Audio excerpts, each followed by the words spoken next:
গেল শনিবার গাজার নুসেইরাত শরণার্থী শিবিরে ভয়াবহ হামলা চালায় দখলদার ইসরায়েল। অভিযানের নামে গণহত্যা চালিয়ে ইসরায়েলি বাহিনী কয়েকজন জিম্মিকে উদ্ধার করে। চতুর্মুখী সেই হামলায় বেড়েছে নিহত ফিলিস্তিনির সংখ্যা। হতাহত হয়েছেন ৭০০-র বেশি। হামলার ভয়াবহতা দেখে এটিকে স্পষ্ট হত্যাকাণ্ড হিসেবে উল্লেখ করতে বাধ্য হয়েছে ইউরোপীয় ইউনিয়ন। অভিযানের নতুন ভিডিও ফুটেজ প্রকাশ করেছে ইসরায়েলি সেনারা। নুসেইরাত শরণার্থী শিবিরে ন্যাক্কারজনক হামলার পরও থেমে নেই উপত্যকাটিতে ইসরায়েলি বাহিনীর অভিযান। রোববার গাজার উত্তরাঞ্চলের বেশ কিছু এলাকায় তাণ্ডব চালায় নেতানিয়াহুর সেনারা। এতে বহু ফিলিস্তিনি হতাহত হয়েছেন। অভিযানের সময় হামাস সদস্যদের সঙ্গে ইসরায়েলি সেনাদের তীব্র লড়াইয়ের খবর পাওয়া গেছে। এদিকে গাজায় যুদ্ধ ইস্যুতে ইসরায়েলি যুদ্ধকালীন মন্ত্রিসভায় মতবিরোধ চরম আকার ধারণ করেছে।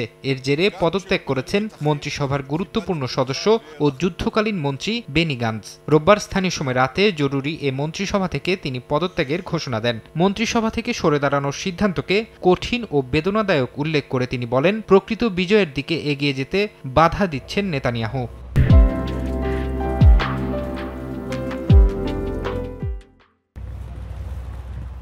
যুদ্ধ শেষে অবরুদ্ধ গাজায় শাসনের জন্য সম্প্রতি ৬ দফা পরিকল্পনা উপস্থাপন করেন বেনি গান্টজ। সেখানে হামাসের পতন, ইসরায়েলি নিরাপত্তা নিশ্চিত করা, ফিলিস্তিনি ভূখণ্ডের ওপর নিয়ন্ত্রণ এবং ইসরায়েলি জিম্মিদের ফিরিয়ে দেয়াকে অন্তর্ভুক্ত করেন তিনি। সবশেষ গেল মাসে বেনি গান্টজ হুমকি দিয়ে বলেছিলেন, নেতানিয়াহু গাজায় যুদ্ধবিরতি পরবর্তী পরিকল্পনা অনুমোদন না দিলে তিনি পদত্যাগ করবেন।